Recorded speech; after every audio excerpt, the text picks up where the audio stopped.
اپنے ملک کی معیشت کو سنبھلنے کے لیے جو ہم نے ایک بہت بڑا بھاری پتھر، بھاری قرضہ جو لیا ہے، جی یہ شنید ہے، اور آپ کو تو زیادہ علم ہوگا کہ یہ تو جو اناؤنس ہوئی ہے اصل یہ 3 ٹائمز تھی، اس سے زیادہ تھی. اچھا یس، یہ کچھ 16 کے قریب تھی، تو یہ کم ہو کر اب اتنی آئی ہے. حکومت پاکستان کا اعلان ہے کہ ہم اپیل میں جائیں گے، آگے جائیں، اور جانا بھی چاہیے، جی کوئی یہ مذاق نہیں ہے. چونکہ اس اور کمیشن کی آپ نے بات کی ہے وہ بھی بہتر ہے، چونکہ اس سبجیکٹ کو، اس منصوبے کو، بلوچستان کے منصوبے کو سپریم کورٹ آف پاکستان میں بھی چیلنج کیا گیا تھا، جی اور اس پر بھی ایک، اور اس وقت چیف صاحب تھے جناب چودھری افتخار صاحب. جی تو پہلے بلوچستان ہائی کورٹ میں کیا گیا، لیکن بلوچستان ہائی کورٹ نے اس میں جو کمپنی تھی اس کے خلاف فیصلہ نہیں دیا. ایگزیکٹلی جی لیکن جو ایپیکس کورٹ ہے، سپریم کورٹ آف پاکستان ہے، انہوں نے فیصلہ دیا ہوا ہے اس کے خلاف کہ یہ جو ہے ایک قسم کی انلیگل کانٹریکٹ ہے، جو کہ اس طرح نہیں ہونا چاہیے تھا. اب اس کی کیا ریپرکیشن پڑتے ہیں، گورنمنٹ اس کو کس طرح ڈیل کرتی ہے انٹرنیشنل فورم پہ اپیل کی شکل میں، چونکہ یہ تو اتنا شاہ صاحب بھاری ڈوز ہے کہ یہ تو لا کر آگے ہی ہم سنبھل نہیں رہے. مطلب کہ اوپر سے اگر انٹرنیشنل لیول پر ہمیں اتنا بڑا جرمانہ، تو وہ تو میرا خیال ہے کہ پاکستان کے لیے یا پاکستان کے عوام کے لیے جو ہے وہ قابل قبول نہیں ہوگا. صحیح، بالکل ایسا ہی ہے. جی اب سوال جو اس میں عوام پوچھ رہے ہیں وہ یہ کہ ذمہ داری کا تعین ہونا چاہیے، کس کی وجہ سے یہ جرمانہ پڑا، ان تمام لوگوں کو سامنے آنا چاہیے، اور ان کے ساتھ کوئی ایسی تعدیبی کارروائی ان کے حوالے سے ہونی چاہیے کہ جس سے کم از کم پاکستان کے عوام کو یہ تسلی ہو کہ جی آئندہ ایسی غلطی نہیں ہوگی اگر یہ غلطی تھی. جو لوگ یہ مطالبہ کر رہے ہیں میں بالکل ان کے ساتھ ہوں. یہ کوئی مذاق ہے، کوئی طریقہ ہے کہ پہلے اگر آپ کو کانٹریکٹ کرتے ہیں کسی بیرونی کمپنی کے ساتھ، وہ الٹیمیٹلی اس کو آپ کی اپنی عدالت ملک کی بڑی جو ہے اڑا کر پر رکھ دیتی ہے. مطلب پھر آپ کو جو انٹرنیشنل جو عدالتیں ہیں اس میں آپ کو ایک جو ہے بہت بڑی پھکی مل جاتی ہے. مطلب جی تو یہ اس کی یہ تو ضرور وہ کمیشن جس کا آپ نے ذکر کیا ہے کہ جو بن رہا ہے یا بننا چاہیے یا اللہ کرے کہ بن جائے، تو وہ ضرور اس طے تک جائے کہ وہ کون لوگ ہیں جو ریسپانسیبل ہیں اس قسم کی ریش اور نیگلیجنس معاہدوں کی اور ڈرائیونگ کی، ان کو، تاکہ اس کا جو ہے وہ بعض پوسٹ جو ہے وہ شاہ صاحب ہونی چاہیے.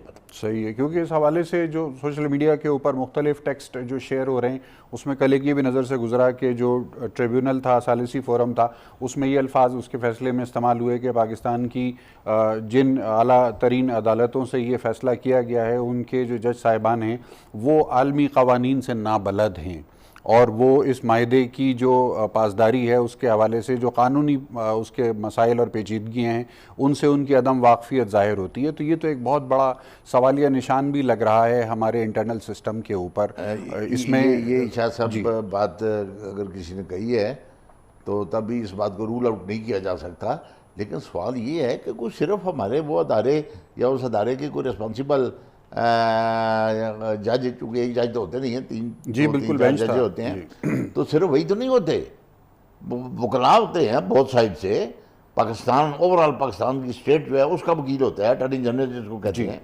تو یہ سارے کے اب یہ سارے کے سارے ہی نابلد ہیں، اور اتنے نابلد ہیں کہ ہمیں چونا لگ جاتا ہے پورے ملک کو، اور ان کو، اور یہ اپنی تنخواہیں اور فیسیں لے کے تو اپنا گھر چلے جاتے ہیں.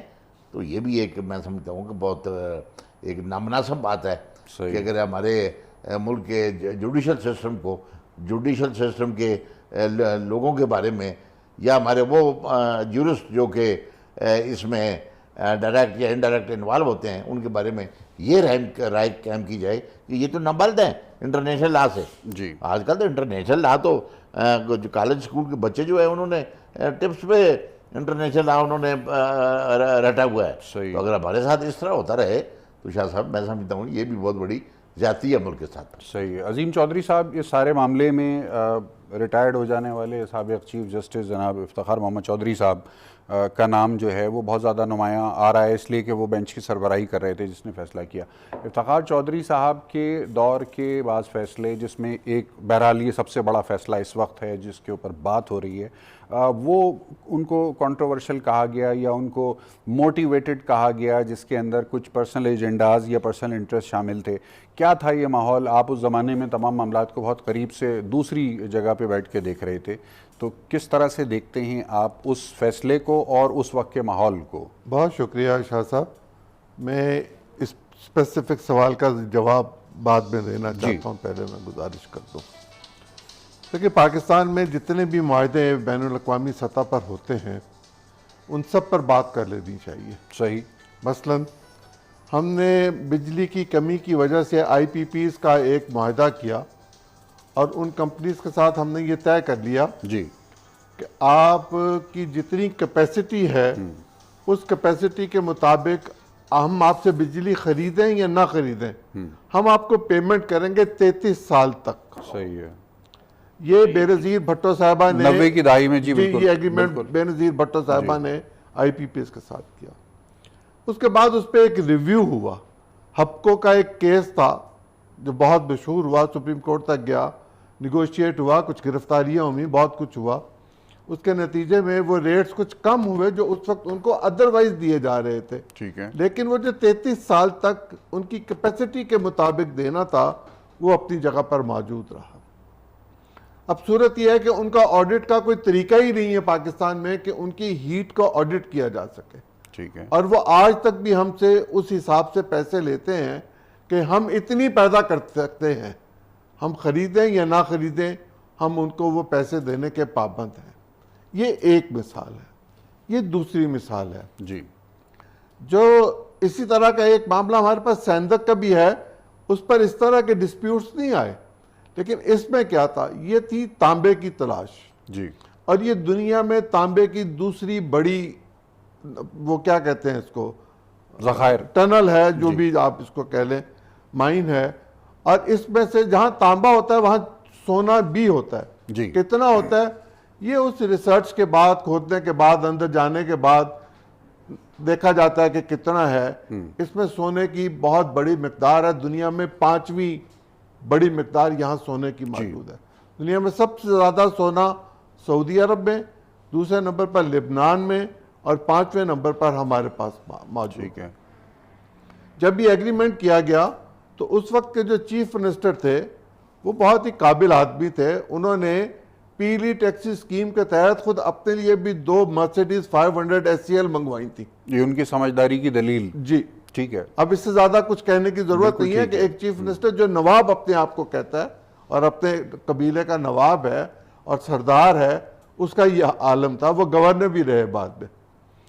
اب یہ اس طرح کے جو معاملات چلے، اور پھر اس میں اس بات کو جانتا ہوں کہ اس میں ایک انٹرسٹ پیدا ہو گیا تھا کسی کا، اس کے نتیجے میں یہ معاملہ کورٹ پہ گیا۔ اچھا، اور جب کورٹ میں یہ معاملہ گیا تو پہلی جگہ سے نہ ہوئی، دوسری جگہ سے بہت بڑی ہاں ہو گئی، اور اس کا نتیجہ آج ہم بھگت رہے ہیں۔ اسی طرح کا ایک اور ایگریمنٹ بھی موجود ہے، وہ کارکے کا، جی، رینٹل پار کا۔ جی، وہ راجہ رینٹل صاحب ابھی ہمارے پاس موجود ہے پنڈی اسلام آباد میں، جی، قومی اسمبلی میں بھی وہ کبھی کبھی جاتے ہیں۔ یہ جو سابق معاملات، وزیر اعظم ہیں آپ کے وزیر ملک اعظم ہے جی، سابق، اور اور احتساب عدالت میں ملزم کے طور پر پیش ہوتے ہیں۔ جی، یہ جو معاملات ہیں ہمارے ہاں بین الاقوامی معاہدات کے، ان کو پورے کے پورا دیکھنے کے لیے کمیشن کی ضرورت ہے، صرف اس کو نہیں، ریکوڈک کو نہیں، لیکن کمیشن کیا کرے گا؟ ہاں یہ تو بیک فائر ہو گیا، یہ تو بیک فائر ہو گیا۔ جی، کمیشن تو یہ نہیں کر سکتا کہ وہ اس سارے معاملے کو الٹا دے، کر دے۔ اس میں ڈاکٹر عبد المالک خود پیرس اس کی ہیئرنگ کے لیے جاتے رہے۔ اچھا، جو وہ وزیر اعلیٰ تھے، جو وزیر اعلیٰ تھے۔ صحیح، اب وزیر اعلیٰ کا یہ کام نہیں ہے کہ وہ پیرس جا کے نیگوسیشنز کرتا رہے اور آؤٹ سائڈ کورٹ بھی نیگوشیٹ کرتے رہے، ان سے ملاقاتیں کرتے رہے جو لوگ۔ ٹھیک ہے سر، پیرس میں اور بھی تو مشاغل ہوتے ہیں نا جانے کے۔ جنرل صاحب ہمارے ساتھ موجود ہیں، سر السلام علیکم۔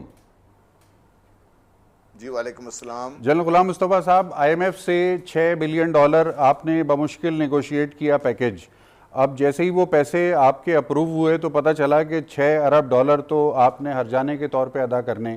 کیا ہو رہا ہے یہ پاکستان میں؟ دیکھیے جو ہماری گزشتہ ادوار کی کوتاہیاں، کمزوریاں، نالائقیاں ہیں ہر لیول پر، وہ اب ہمارے سامنے آ رہی ہیں اور ہانٹ کر اس رہی کا ہیں. خمیازہ پوری قوم بھگت رہی ہے. یہ جب یہ کیس بنا اس وقت بھی یہ لوگوں نے آوازیں اٹھائی تھی کہ ہمیں اس پہ دیکھ بھال کے اور غور سے اس کو آگے چلنا چاہیے، کیونکہ یہاں پہ ساورن گارنٹیز ہیں. پاکستان نے اپنی ساورن گارنٹیز دی ہوئی ہیں، اور جب آپ ایک دفعہ ساورن گارنٹیز دے دیتے ہیں اور انٹرنیشنل پریڈ کو ساتھ آپ ملا لیتے ہیں تو پھر آپ کے لیے انٹرنیشنل لیول کے جو آپ فیصلے ہیں وہی دینے پڑتے ہیں آپ کو. اس وقت کی ہمارے جو کرتا دھرتا تھے، چاہے وہ بلوچستان کی حکومت تھی، چاہے وہ فیڈرل حکومت تھی اس وقت، اور چاہے وہ ہماری سپیریئر جوڈیشری تھی، وہ سب ایک میں سمجھتا ہوں ایک جذبات کی روح میں بہہ کر یہ ریکارڈ ایک پاکستان کا ایک بہت بڑا خزانہ ہے. دیر از نو ڈاؤٹ اباؤٹ اٹ. جی. لیکن بدقسمتی یہ تھی کہ وہ خزانے کا اگر آپ نے ایک دفعہ فیصلہ کر لیا ہے اور وہ غلط بھی ہو گیا ہوا ہے تو پھر جب انٹرنیشنل پریڈ سے جب بات کرتے ہیں تو پھر اور طریقے کی بات چیت ہوتی ہے. اس وقت بھی مجھے یاد ہے کہ اس کمپنی نے پاکستان سے کہا تھا کہ آئیے ہم بیٹھ کے اس کو نیگوشیٹ کرتے ہیں. تو اس وقت نیگوشیشن کے لیے شاید کوئی سیاسی لوگ بیچ میں آ گئے، لیکن یہ کام ہے آپ کے ایکسپرٹ لائرز کا اور جو انٹرنیشنل ان چیزوں کو سمجھتے ہیں. ان کو ہم نے انوالو کیا نہیں، اور آج بھگت ہم یہ رہے ہیں. اور ابھی مجھے ڈر یہ ہے کہ ابھی یہ لگا ہے کہ شاید پرائم منسٹر صاحب نے کمیشن تو آرڈر کر دیا ہے. وہ کمیشن کیا بتائے گا کہ کس نے کیا کیا؟ وہ کرنے کے بعد آپ کو یہ تو ڈیل کرنا ہے. اس سے یہ فیصلہ آپ کے خلاف آ گیا ہے، اور اگر خدا نخواستہ پاکستان نے اس فیصلے کی پابندی نہ کی، یا جس طریقے سے کمپنی نے ایک ہلکا سا دروازہ اپنا کھولا ہے کہ اب بھی ہم پاکستان کے ساتھ نیگوشیٹڈ سیٹلمنٹ کر سکتے ہیں، تو ہم اگر اس کو فائدہ نہیں اٹھاتے تو کل کلاں کو ایک تو جو ساورن گارنٹیز کے بعد پھر انٹرنیشنلی آپ کے لیے بڑا مشکل ہو جائے گا کہیں بھی جانا. کسی جگہ بھی آپ جا کے اپنی بات نہیں کر سکیں گے، کوئی بھی آپ کے پاس نہیں آئے گا. اور پھر آپ کی جو پراپرٹیز ہیں ورتھ $6 بلین انٹرنیشنلی، وہ ضبط ہونے کا خطرہ ہے آپ کے لیے. تو پاکستان کے مسائل اس فیصلے کے بعد میں سمجھتا ہوں کہ کئی گنا زیادہ ہو گئے ہیں. اس کے لیے بھی وہ جو کل میں دیکھ رہا تھا کہ انہوں نے کہا جی اس کے اپیل فائل ہونے کے بعد 2 سال کا لگ سکتا ہے عرصہ. وہ 2 سال کا عرصہ ہم کیوں لگائیں جب 4 ارب روپے کے قریب تو ہم آلریڈی خرچ کر چکے اس مقدمے کو ہارنے کے لیے. 7 سال کے لیے ریکارڈ وغیرہ بند پڑا رہا ہے. اگر ہم اس سارے کو کیلکولیٹ کریں تو یہ شاید ڈیمیج جو ہم پے کر رہے ہیں، ہم اس سے زیادہ اپنا نقصان آلریڈی کرا بیٹھے ہیں. اب تو حکومت کو پرائرٹیز یہ ہونی چاہیے، نمبر 1 اس کمپنی کے ساتھ نیگوشیٹ سیٹلمنٹ کرنے کی کوشش کریں. اور چونکہ وہ اس وقت اسٹرانگ پوزیشن میں ہے، فیصلہ ان کے فیور میں ان کے ہاتھ میں ہے، ان کی کنڈیشنلٹیز اور زیادہ سخت ہوئیں گی. صحیح. لیکن وہ بزنس پروپوزل ہے، کیونکہ انہوں نے بھی باقی دنیا میں جا کے آپریٹ کرنا ہے. ان کی اگر ریپوٹیشن بھی اس قسم کی چیز آئے گی تو شاید وہ بھی اس کو پسند نہیں کریں گے. تو ان کے ساتھ آپ بات چیت کر سکتے ہیں، لیکن صحیح لوگ ہوں تب بات ہوگی، اور صحیح طریقے سے بات کریں گے تب بات ہوگی. صحیح لوگ ہوں جن کے پاس ڈومین نالج بھی ہو، اور ان کے پاس لیگل کمپیٹنس بھی ہو، اور ان کے پاس وہ ول بھی ہو کہ جس کی ضرورت ہے. گفتگو کے سلسلے کو جاری رکھیں گے ایک مختصر وقفے کے بعد.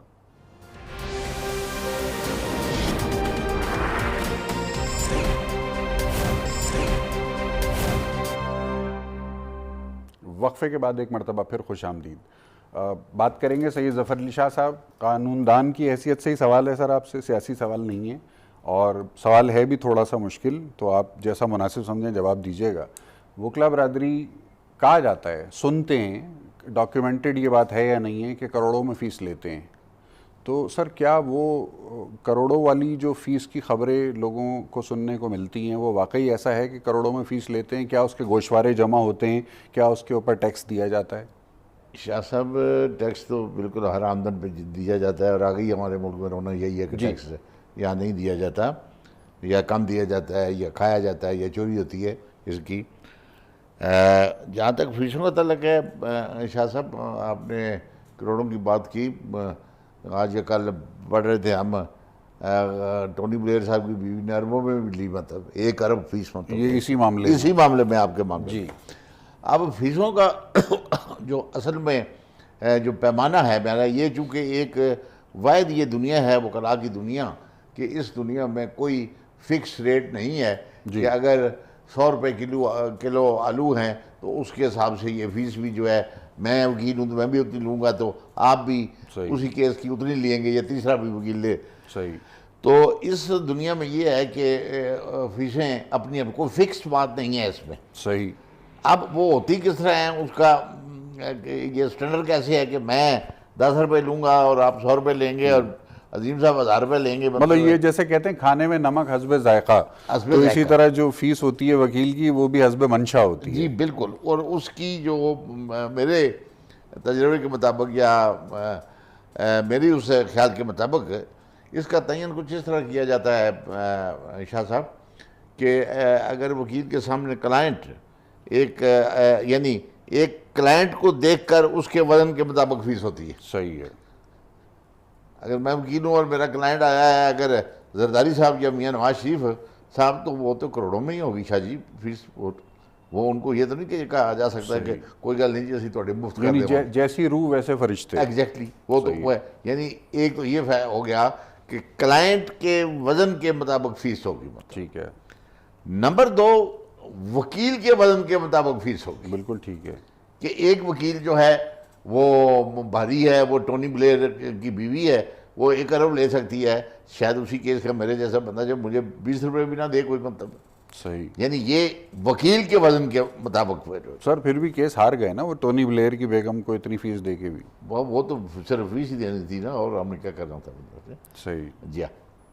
تیسری جو ہے پوائنٹ ہے فیس کے تعین کا، وہ ہوتا ہے کیس کے وزن کے حساب سے. ٹھیک ہے. کہ کیس کا وزن کتنا ہے. اب کیس کا وزن اگر یہ ہے شاہ صاحب کہ ایک آدمی جو ہے وہ اس پر جھوٹا یا سچا 302 کا الزام ہے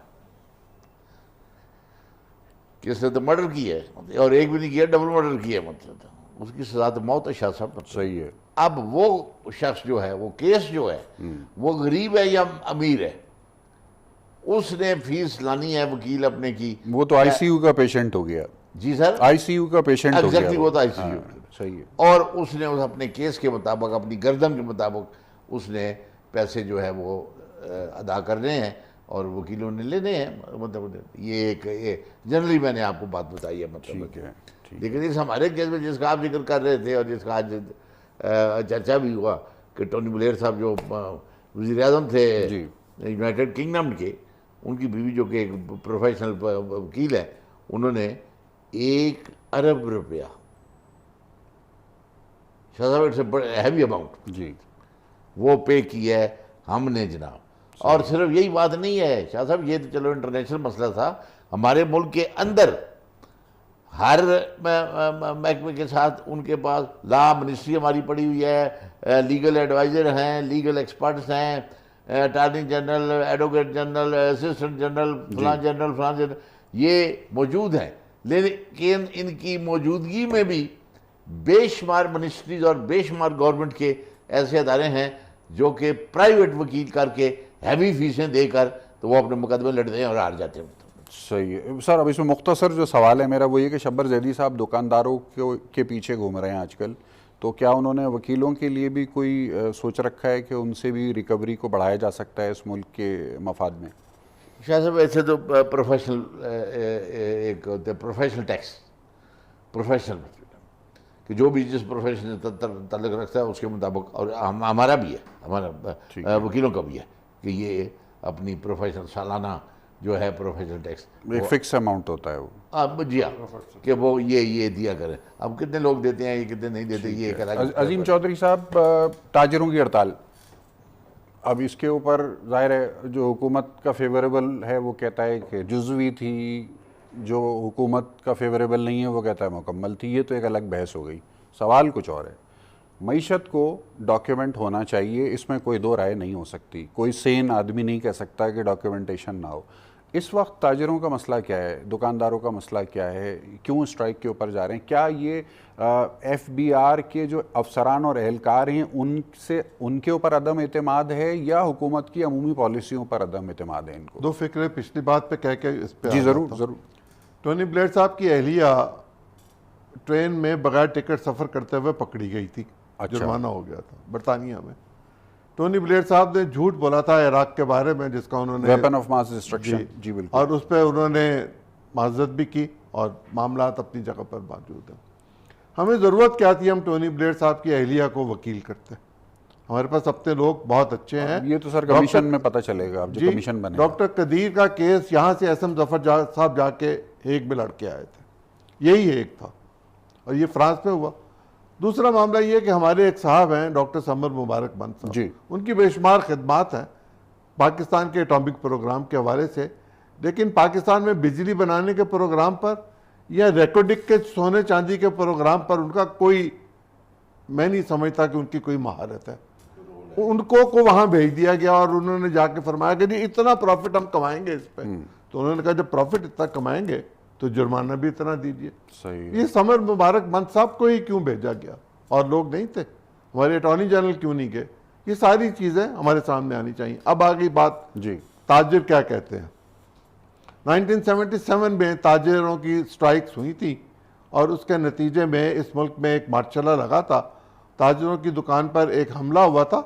وہ لاہور کے ایک سابق چیف جسٹس صاحب ہیں, ان کے والد صاحب کی دکان تھی, اس پر حملہ ہوا اور اس کے بعد چیزیں اور بگڑ گئیں اور بگڑ گئیں اور بگڑ گئیں, خراب ہو گئیں. صحیح.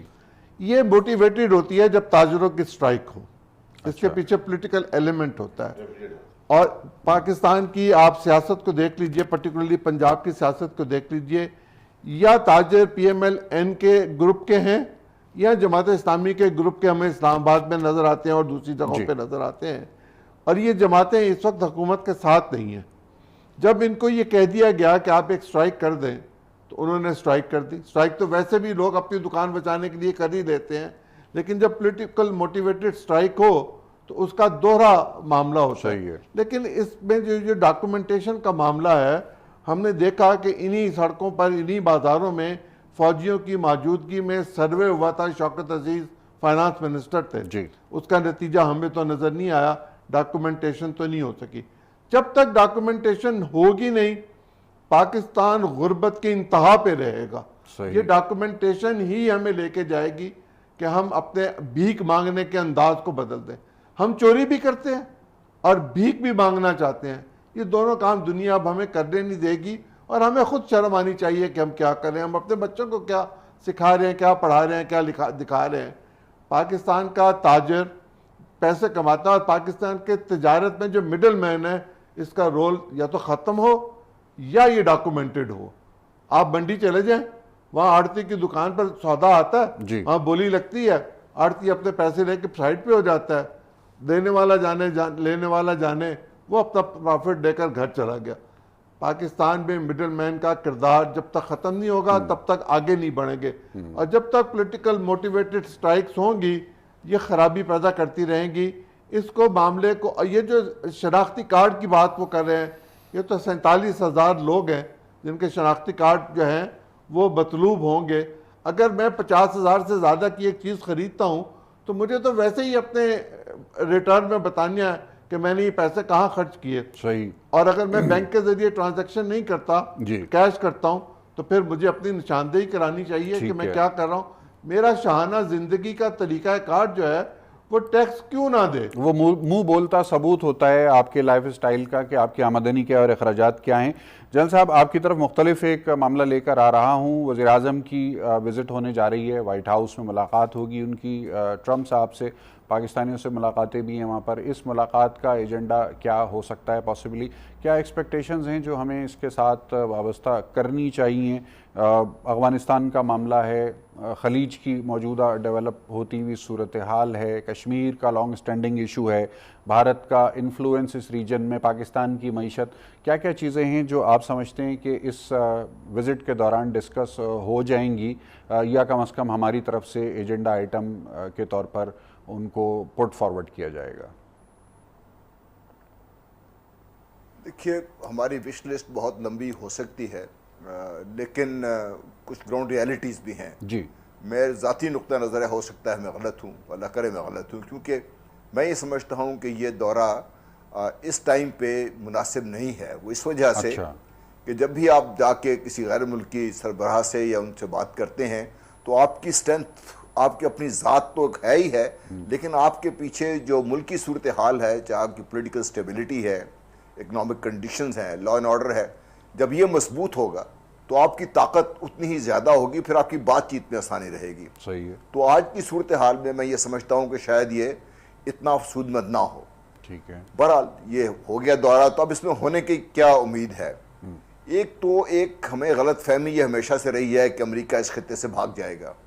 دیکھیے اگر امریکہ افغانستان سے نکل جاتا ہے، اس کا اثر و رسوخ یہاں پہ ختم ہو جاتا ہے، تو نہ صرف یہ کہ افغانستان سے نکلے گا، وہ اس پورے ریجن سے نکل جائے گا. مڈل ایسٹ میں بھی اس کا اثر جو ہے وہ کافی حد تک کم ہو جائے گا. پھر جو چائنا اور روس جس طریقے سے آگے بڑھ رہے ہیں وہ بھی ان کے لیے مسئلہ بن جائے گا اس میں. تو جب ریسنٹلی بھی ٹرمپ صاحب نے ایک بات کی تھی کہ بھئی ہم ٹروس پل آؤٹ کر رہے ہیں، لیکن ہم اس کے پیچھے ایک بڑی بہت ہی اسٹرانگ انٹیلیجنس پریزنس رکھیں گے، تو یہ ایک سوال ایسا ہو سکتا ہے ہمارے پرائم منسٹر کے لیے، پوچھے ٹرمپ صاحب سے کہ اس سے آپ کا مقصد کیا ہے. نمبر 2، ٹرمپ صاحب کی وش لسٹ میں یہ پہلے سے بھی ہے، اب بھی شامل ہوگا کہ جو اسٹرانگ انٹیلیجنس ہے اس کی بنیاد کیا بھارتی سسٹم پہ رکھی جائے گی، بھارت کو اتنی اسپیس افغانستان میں دی جائے گی جو پاکستان کے مفادات کے خلاف ہو. تو یہ بھی ایک مسئلہ ہمارے لیے بہت اہم بھی ہے اور ہمیں یہ بات اٹھانی بھی چاہیے. تیسری اور بات جو عام زیادہ پہلے عرصے سے چل رہی ہے کہ داعش کو افغانستان میں جو اسپیس دی جا رہی ہے اس کا مقصد کون ہے، اس کا بینیفیشری کون ہوگا. کیونکہ لانگ رن میں طالبان کی ان کی لڑائی تو چل ہی رہی ہے، ایسٹرن افغانستان میں داعش کا بڑھتا ہوا انفلوئنس پاکستان کے لیے بہت خطرناک ہے. پاکستان کو اس پہ بھی بات کرنی پڑے گی. ایران کا مسئلہ ہے، جس سے میں نے پہلے کہا افغانستان سے اگر امریکہ نکل جاتا ہے تو جو وہ ایران میں کرنا چاہ رہا ہے وہ شاید وہ نہیں کر سکے گا. اور اسی طریقے سے جو سینٹرل ایشین ریپبلکس کو وہ یہاں پہ وہاں سے جو یوریشین لینڈ ماس ہے اس کو انڈین اوشن لنک نہیں کر سکے گا. تو ایران کا جو ایشو ہے اس میں پاکستان کا ابھی تک جو سٹانس رہا ہے وہ ایمبیولینس پہ منحصر رہا ہے. ہم نے بڑا کلیئرلی آ کے بات نہیں کی کہ ہم یہ ٹرمپ صاحب کی اس پالیسی کے بہت خلاف ہیں.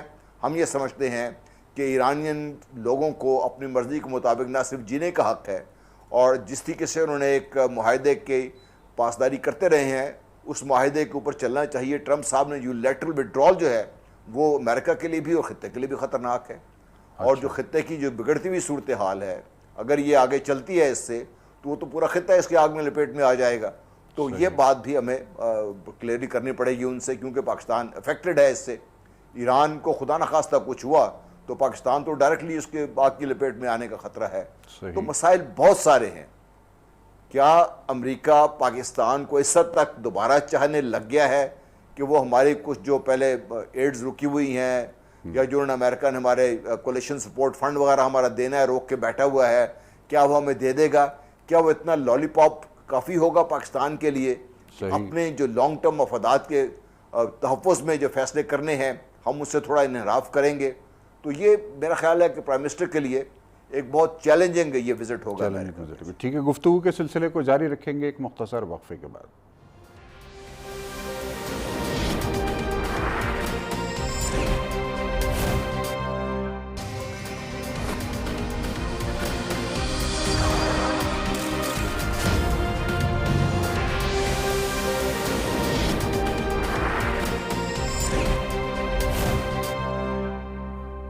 وقفے کے بعد ایک مرتبہ پھر خوش آمدید. ہمارے ساتھ موجود ہیں سینیٹر سید ظفر علی شاہ صاحب. شاہ صاحب، دورہ امریکہ جنرل صاحب کے خیالات آپ نے سنے، کیا کہیں گے اس کے اوپر؟ آپ کی کیا اوپینین ہے اور حکومتی جماعت ہونے کی حیثیت سے کیا آفیشیل پوزیشن کیا ہے؟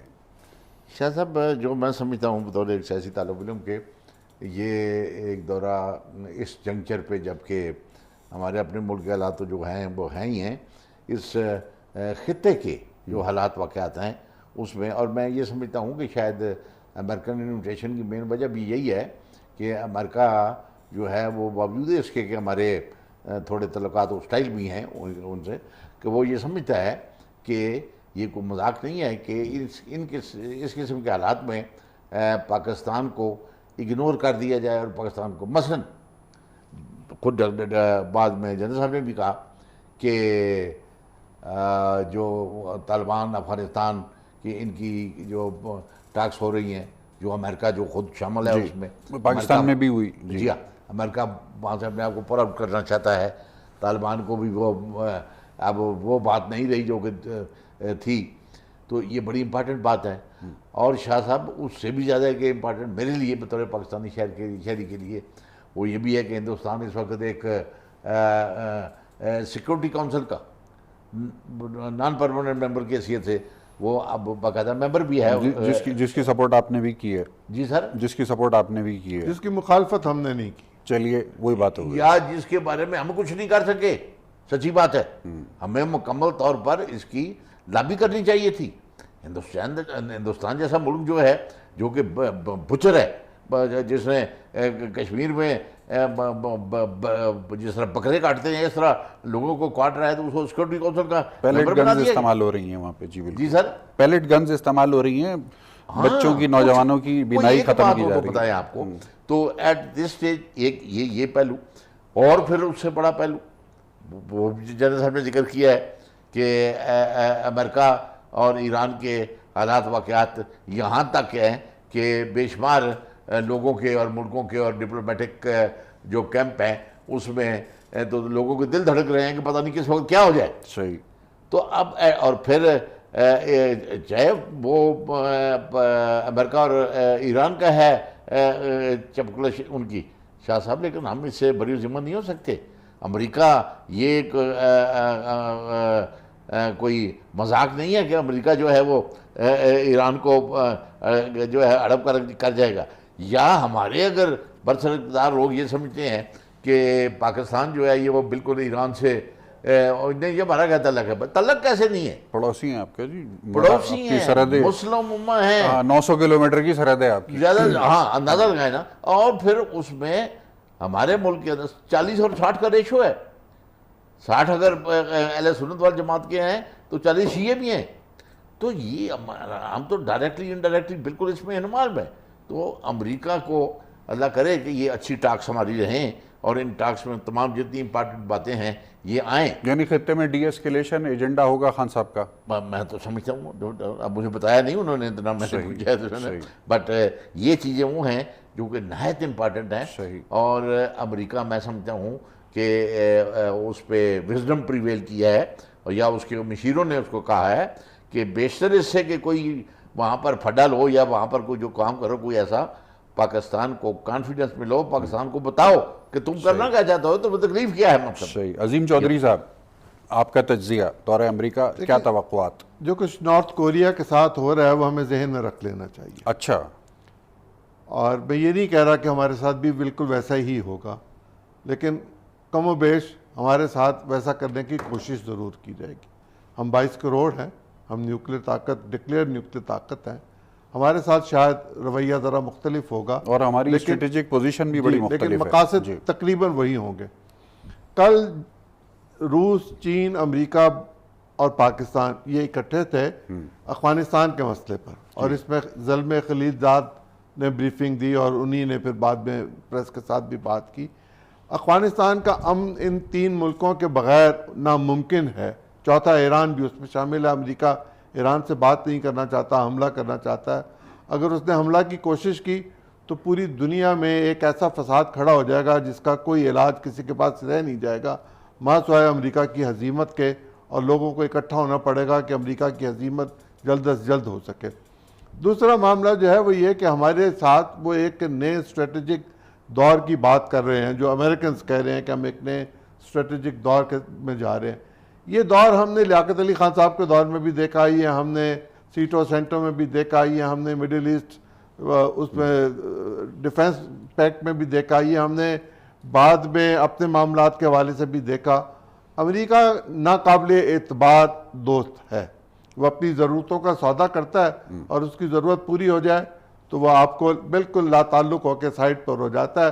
یہ اس نے افغانستان میں بھی کیا تھا، ہمارے ساتھ بھی کیا، ایک سے زیادہ مرتبہ کیا، ایک سے زیادہ مرتبہ. تکلیف ان کو اس چائنا کے سارے معاملات سے ہے جس میں ہم اسٹریٹجک پارٹنر چائنا کے ساتھ بن چکے ہیں.